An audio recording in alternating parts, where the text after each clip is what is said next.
მივესალმები ქალბატონ ლელა ჯეჯელავას.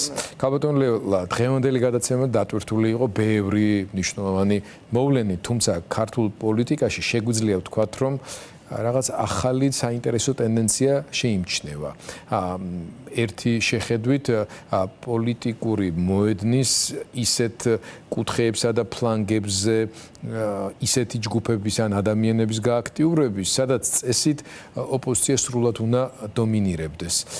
ამ შემთხვევაში მე მინდა რამდენიმე ასეთი ვთქვათ მინიშნებას მივაქციო ყურადღება, თუმცა ეს არ ეხება მარტო ქართული ოცნების პარლამენტში ერთ-ერთი წარმომადგენლის მიერ სოციალურ თემებზე გამახვილებულ ასე ვთქვათ კრიტიკას ხელისუფლების უკაცლებით უფრო მსხვილი და მნიშვნელოვანი მოვლენა არის ცოტნე ივანიშვილის მიერ ოზურგეთში გაკეთებული განცხადებები, სადაც ის გაემიჯნა ძალადობას, თქვა რომ ის რაც მოხდა არ უნდა მომხდარიყო და ისაუბრა დიალოგის აუცილებლობაზე, დეპოლარიზაციის სურვილზე. ცხადია ამას ბევრი მოსალოდნელი კრიტიკაც მოყვა, შეუძლებელია ეს წინასწარ არ გაითვალათ იმ ადამიანებს და პირველ რიგში მათ შორის მისი ოჯახის უფროს, რომლის წილიც ამ ტიპის გადაწყვეტილების ჩამოყალიბებაში მეორე და მეათეხარისხოვანი ნამდვილად არ იქნებოდა. რა მოვლენასთან გვაქვს საქმე, როგორია თქვენი შთაბეჭდილებები? მოგესალმებით, დიდი მადლობა მოწვევისათვის.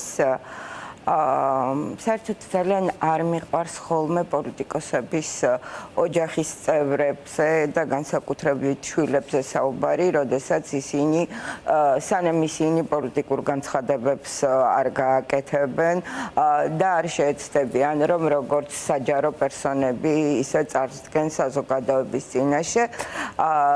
ჩანს უმცროსი ივანიშვილი, ეს პირველი შემთხვევა არ არის, როდესაც ის ამ ტიპის განცხადებას აკეთებს, ის ადრე იყო კიდევ ქართული ოცნების ახალგაზრდულის შეკრება თუ ყრილობაზე, რამდენიმე თვის წინ იყო. ესეც ამ ციკლის ნაწილია, იქაც ახალგაზრდულ ორგანიზაციასთან შეხვედრის პარკლებში.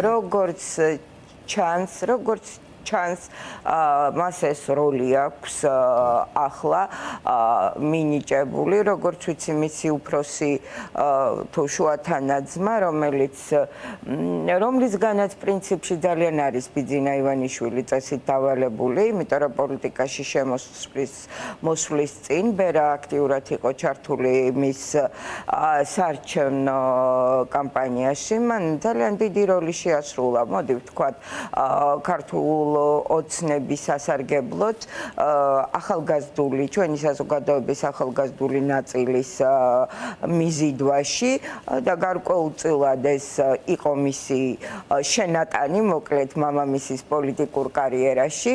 როგორც ჩანს, ახლა ცოტნეს ჯერი დადგა, მაგრამ სამწუხაროდ დრო გავიდა და ბერას გულწრფელობა, მიცით რომ ის შემოვიდა ასე ვთქვათ, არტით, ანუ რეპით, სადაც იმ პრობლემებზე საუბრობდა, რომელიც მართლა აწუხებდა ქართველ ახალგაზრდებს, რომელიც იყო პრობლემური ჩვენი საზოგადოების აი ამ სეგმენტისთვის, მაგრამ როგორც ხედავთ, ბერას გულწრფელობა ძალიან ხანმოკლე აღმოჩნდა, მას აღარც თავის თანატოლები გახსენებია, გარკვეული წრეების და რატომღაც ერთ ძალიან სპეციფიური სეგმენტის გარდა, რომელთანაც როგორც ჩანს ის მეგობრობს, აღარც ამ ახალგაზრდების პრობლემები გახსენებია და არ ვიცი ახლა რამდენადაც ვერაფერს ვერ დავამტკიცებთ, მაგრამ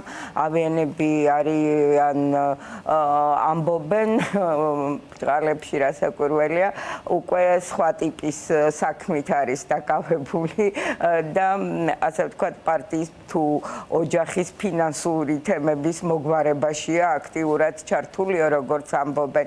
ამიტომ ის რომ მაპატიოს ცოტნემ, მაგრამ ის გულწრფელობაშიც რომ ეჭვი შევიტანო, რასაკვირველია, მე ამის საფუძველს მაძლევს ოჯახის დამოკიდებულებები ზოგადად.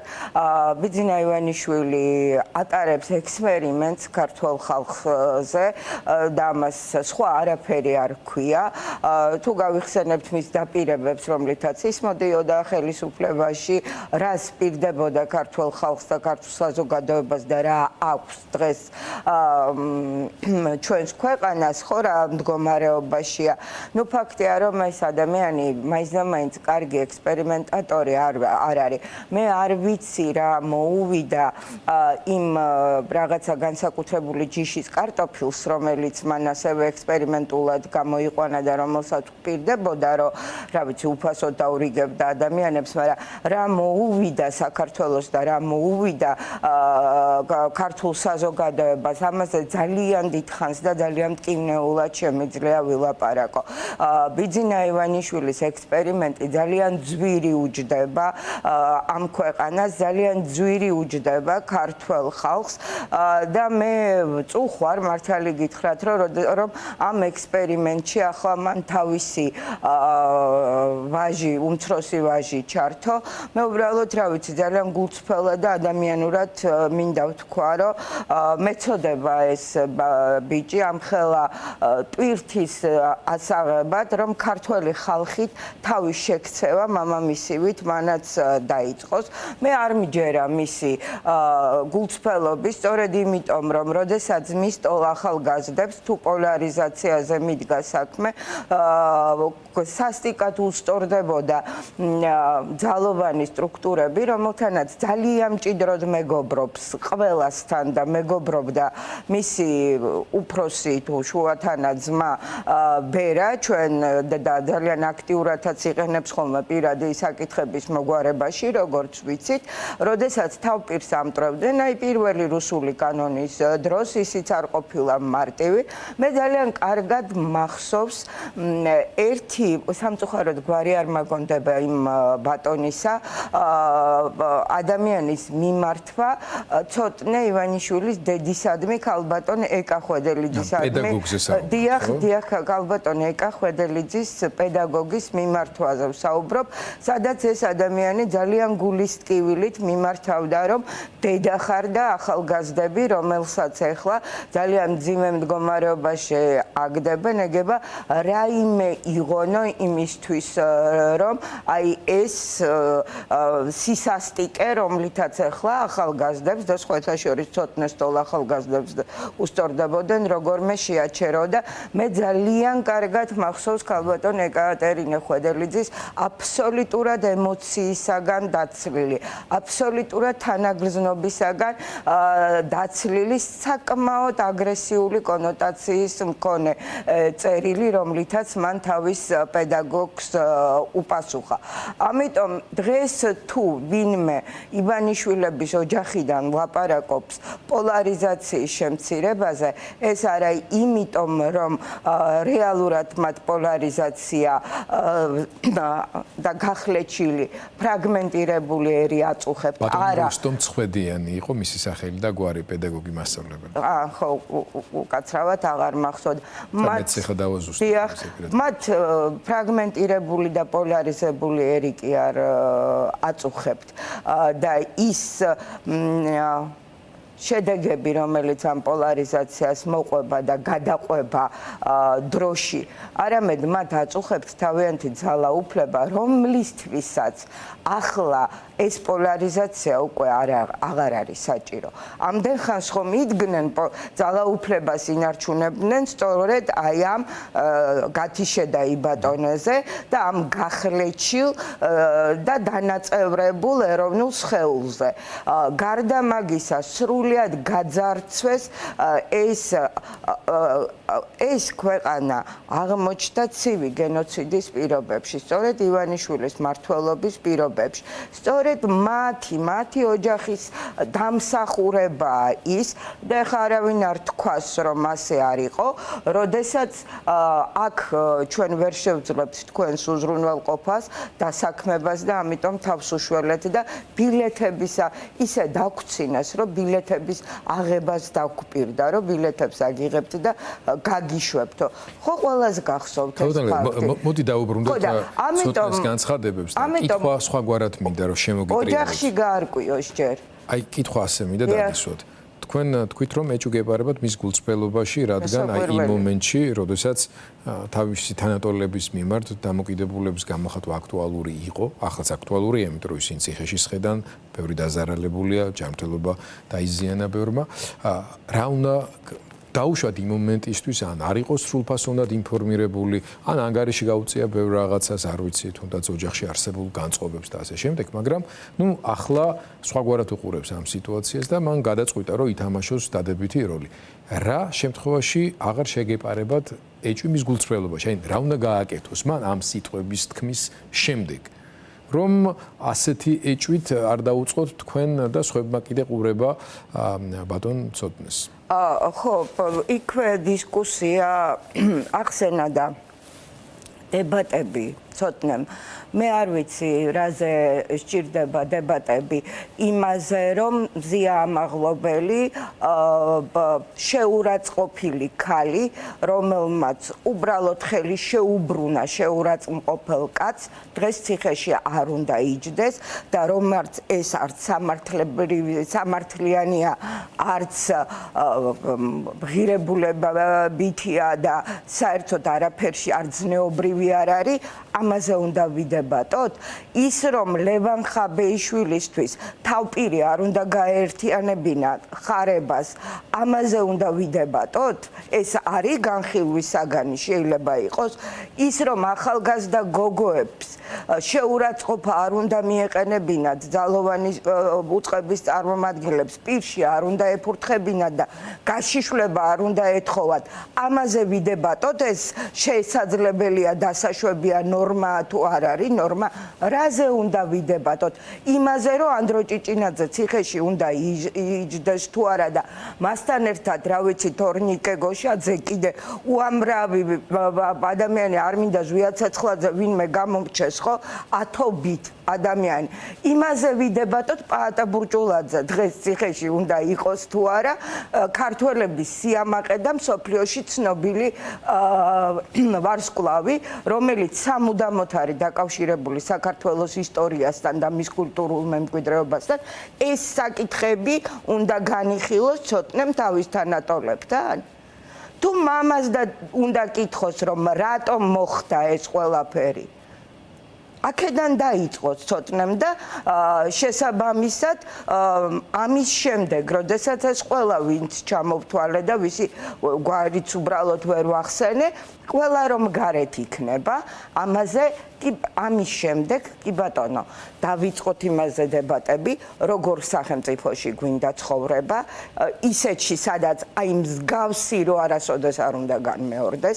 ამის შემდეგ კი ვისაუბროთ იმაზე, როდესაც ყველა ეს ადამიანი დღეს ვისაც სინდისის პატიმარი და პოლიტპატიმარი ქვია, სირცხვილია, ციხეში უზის პრეზიდენტი, ერთი პრემიერ-მინისტრი, ერთი პრემიერ-მინისტრი დევნილია საერთოდ ბეშა რა ქვია, რამდენი თავდაცვის მინისტრი ზის ციხეში უკვე ამერია და ეს ქვეყანა, აი მისი მოღვაწეობის ბეშა რა ქვია, ძალიან თვალნათელი სურათი, ხო? ვერცერთი თანამდებობის პირი ვერ დანიშნა ისეთი, რომელიც ციხის კარამდე არ მიიყვანა. და ამათ რაელის კიდე კაცმა არ იცის, ხო? დღეს ვინც არის.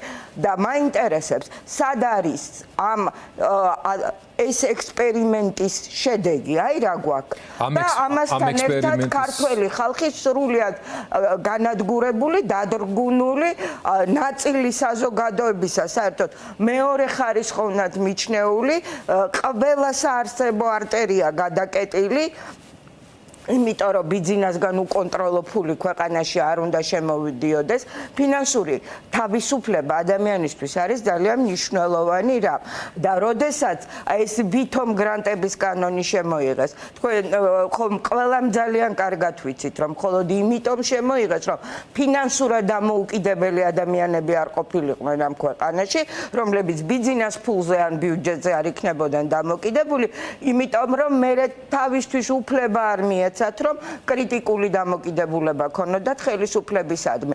რაზე ვიდებატოთ, რომ საქართველოს უნდა იყოს ირანისა და ჩინეთის პარტნიორი ქვეყანა? ამაზე უნდა ცოტნეს დებატები?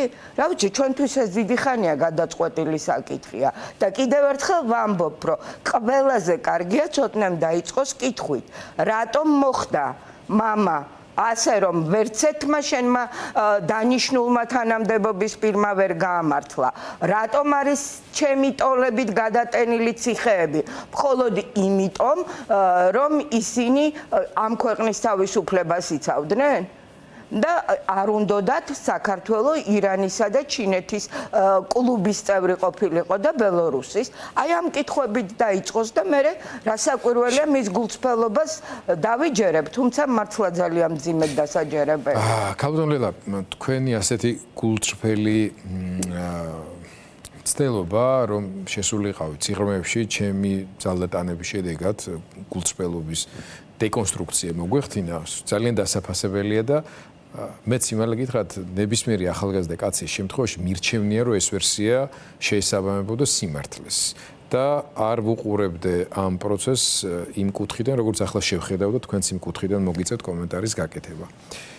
შეიძლება სულაც არ არის გულწრფელი ცდილობა, არამედ არის გარკვეული პოლიტექნოლოგიური სქემის ნაწილი. მოდი ხა ამაზე გადავერთოთ. საკმაოდ ასაკში ვართ ორივენი იმისთვის, რომ ეჭვი არ გვეპარებოდეს, რომ იმ ტიპის მმართველობის მოდელში, რომელიც დღეს არის საქართველოში დამყარებული, ივანიშვილის მიღმა ასეთი იდეები შეიძლებოდა გაჩენილიყო, ან ივანიშვილს შეიძლებოდა დაეშვა თუნდაც ამ შინაარსის ძალაუფლების დათბობის ელემენტების შემოტანა, ხო? თუ ამას რაღაცა მიზანი არ აქვს. თქვენ ახსენეთ, რომ ვინც კი დანიშნა ყველა ციხის კარამდე მიიყვანა. ან ხელი არ შეუშალა, რომ ისულიყვნენ. და შეიძლება არანაკლები ელით იმათ, რომლებიც ახლა ძალაუფლების ვერტიკალში ბიძინას შემდეგ ძალიან შორს ქვევით, მაგრამ მაინც ხვებზე უფრო წინ არიან, იქნება ეს კობახიძე, დინარაძე, თუ რამდენიმე პაპუაშვილი და სხვები. რას უპირებს ამათ? ანუ ცოტნე ივანიშვილის პოლიტიკაში ამ შინაარსით შემოწევით, რომელიც სრულ წინააღმდეგობაში მოდის ნულოვან თანაგრძნობის დეკლარირებულ პოლიტიკასთან, რას უპირებს კობახიძეს და დანარჩენებს? თუ შესაძლებელი იქნება ასე ორი ხელით პოლიტიკის თამაში. ხო, რა ვიცი, ჩემი გადასახედიდან ნულოვანი თანაგრძნობის შედეგი პოლიტიკის ავტორი დაასრულებს ივანიშვილისგან ნულოვანი თანაგრძნობით. ნუ მე მაქვს უფლება ვივარაუდო, რომ ასე მოხდება. რასაკვირველია, მე არ მავიწყდება, როდესაც უკრაინის მიმართ იყო ძალიან სკეპტიკური დამოკიდებულება, პირიქით აგრესიულიც უფრო მეტი, არათუ სკეპტიკური ქართული ოცნების მხრიდან და ბერა საკმარისი იყო მხოლოდ ბერას ერთი ვიდეო კლიპი და ჩვენი ეს პარლამენტის თავმჯდომარე რომ ქვია, უცებ იმას გაჩნდა თვალის დახამხამებაში ბუჩაში და იქ პოზირებდა მერე მასთან სტეფანჩუკთან და სხვა პოლიტიკურ ლიდერებთან უკრაინაში, ხო? აი ეს არის და მე არ მინდა ასეთ ქვეყანაში ცხოვრება, გიორგი, სადაც უფლისწულებმა უნდა გადამიწყვიტონ პარლამენტის თავმჯდომარე ბუჩაში უკრაინას გააკრიტიკებს თუ თანაგრძნობას გამოუცხადებს. არ მინდა ასეთ ქვეყანაში ცხოვრება, იმიტომ რომ რა ვიცი, ხა შეიძლება მონარქია რო იყოს, რასაკვირველია შესაბამისად მეც მეწოდინებოდა, რომ მონარქიულ სახელმწიფოში ვცხოვრობდა. თვით გამოცხადებული უფლისწულების ვიმითი, რა ქვია, ორიენტირებით მე არ ვაპირებ ამ სახელმწიფოში ცხოვრებას, არ მინდა ჩემმა შვილმა იცხოვროს, ჩემმა შვილიშვილებმა იცხოვროს და საერთოდ. ამიტომ იცით რა გასაგებია ეს არის ბიზნეს ახალი ტაქტიკა, ნუ ექსპერიმენტის ახალ ფაზაზე გადადის ახლა, იმიტომ რომ ასე სჭირდება მისთვის ძალაუფლების შენარჩუნება, საერთოდ არ უნდა გაიხედოს, ხედავს რომ რამდენი Trump Tower-იც არ უნდა იყიდოს აშენების უფლება, თუ პოლიტპატიმრები ეყოლება ციხეებში და თუ დაუშვათ ის არ შეწყვეტს რეპრესიებს, შანსი არ აქვს რომ ვინმე დაელაპარაკოს ახლა და თუ ერთხელ გამოაშვებინეს პოლიტპატიმრები, ეს იმას ნიშნავს რომ მერე პოლიტპატიმრები აღარ უნდა ყავდეს არასოდეს, ხო? აქედან გამომდინარე, ის ახლა ამ დილემის წინაშეა, რომ ან უნდა ჩაყვეს ირან-რუსეთის ღერც, ან არა და თუ უნდა რომ ძალაუფლება შეინარჩუნოს, რაღაცები უნდა შეცვალოს და ნუ აი ახლა უფლისწულის საშუალებით რეალურად გვეუბნება რისი გაკეთება მოუწევს და აუცილებლად მოუწევს რაღაცებს. მოუწევს ძევლების განთავისუფლება, იმიტომ რომ მე ვთვლი რომ თითეულის ადამიანი დღეს ვინც ციხეში ზის არის მძევალი, მაგრამ ნუ ხედავთ და ამ შემთხვევაში ცოტნეს ამ მესიჯები შემოყვანა საჯარო სივრცეში, საინფორმაციო სივრცეში, მას უმზადებს რბილი გადასვლის შესაძლებლობას, რომ საგარეო ზეწოლის ან ქვეყნის შიგნით ოპოზიციის და ხალხის საკუთარი ოჯახის რეზონირებას ახდენს ოჯახის. აბა რა ეს ოჯახში მიღებული გადაწყვეტილება და ოჯახი ფიქრობს ასე. ეს მას ხომ გონია რომ პასუხისმგებლობას არ ატარებს. უფლებები აქვს და მოვალეობები გონია რომ არა აქვს და ასე არ არის რა. თუ უნდა ქვეყნის მართვა, პასუხისმგებლობაც მაგაზე იქნება. ეხლა რაც შეეხება, რამდენიც არ უნდა ვილაპარაკოთ ჩვენ ის რომ BBC-სთან სასამართლო პროცესს ვერ მოიგეს და ეხლა კიდე აპირებენ რომ სტრასბურგში უნდა ვიჩივლოთ, მე მგონი უთქვა. ნუ ეგ არა სერიოზული იციან რომ სტრასბურგში ვერ იჩივლებენ, ხო? ანუ ეს მათ თავზე კი ბრიტანულ სასამართლოში იჩივლონ. იჩივლონ. ძალიან სწორი და კარგი იქნება. რაც მაგალიზავე მით უმეტეს უკეთესი ხოლმე. უკეთესი იქნება. ასე რომ ეს საკითხი ამათ თავზე და ბატონი კობახიძის თავზე დამოკლეს מחვილივით, რომ კიდე ამაში ხო ორი აზრი არ არის, არა და სანამდე ბუნებრივია ხა თუ ოდნავ გონიერება მაინც აქვს და რაციონალიზმი კიდე შერჩა ივანიშვილს, სანამდე აი ამის დადასტურება მოხდება, მანამდე უნდა კობახიძე გააქროს, რომ საკითხი აქტუალური აღარ იყოს. ეს ძალიან მარტივად გადასაწყვეტია. ამიტომ ეხა, რა ვიცი, აი კობახიძის გაქრობა კი არ არის მისთვის რთულად მოსაგვარებელი თემა, მაგრამ ის მომენტი, როდესაც მას შეუძლია ეს გააკეთოს, უბრალოდ ამას არ გააკეთებს, ხო? შეიძლება იყოს დაუშვათ დასავლეთთან გარკვეული დათბობის წინაპირობების შექმნის მომენტში, როგორც ერთ-ერთი გადაწყვეტილება. და ამის ნიშნები რამე არის ისეთი, რომ არავინ არ ელაპარაკებოდა. ხა გასაგებია, რომ Trump Tower-თან დაკავშირებით რაღაც გადაწყვეტილება ბიზნესის დონეზე იქნა მიღებული. ნუ კაი მეორეთაც ვიყიდით ამ ლიცენზიას Trump Tower-ის აშენების არაუშავს. მესამე ჯერზე შეიძლება მართლა ავაშენოთ რაღაც, არ ვიცი, მაგრამ ნუ ხო ეს ახლა არ არის. ეს არაფრის მაჩვენებელი არ არის ნამდვილად. Trump Tower-ის აშენების უფლებას იყიდიან თუ არ იყიდიან დაუშვათ ივანიშვილის კარის ბიზნესმენები არაფერს აბსოლუტურად არ წყვეტს, მაგითი შეიძლება ცოტა ხანი მისცენ საშუალება, აი ტროლი მაყვალა დეიდები და ციალა დეიდები რომ არიან და მურმანი ბიძიები, იმათ რომ რაღაცა სოციალურ ქსელში მოკლედ ილაღონ 1-2-3 დღე, ამისთვის საკმარისი იქნება. დანარჩენი ეს ხომ არაფერს არ ნიშნავს რეალურად, არა.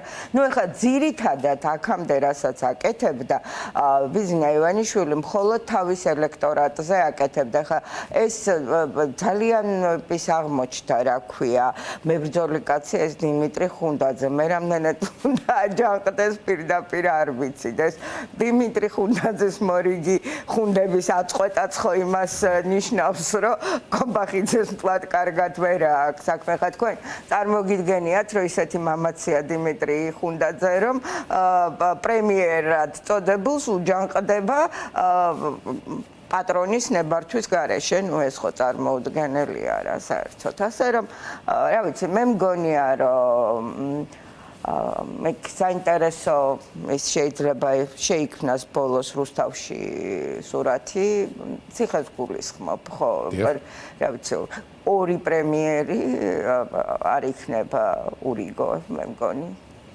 ხო. მადლობა ქალბატონ ლელა. ეჭვი მაგწინეს არ მეტყველური აღმოჩნდება ანალისტთან ერთად. თქვენი ეს მინიშნები. ხო, რა ვიცი. ნახო, დიდხანს ლოდინი არ გვიწევს. მე არ მიხარია, მაგრამ ამდენი ადამიანის ციხეში ჯდომის ავტორი, შემოქმედი და სულის ჩამდგმელი და შემსრულებელი თვითონ არის და ამ ქვეყანაში ყველაფერს თავის ფასი აქვს, მათ შორის იმ უსამართლობას, რომელიც კობახიძემ ჩაიდინა. ესე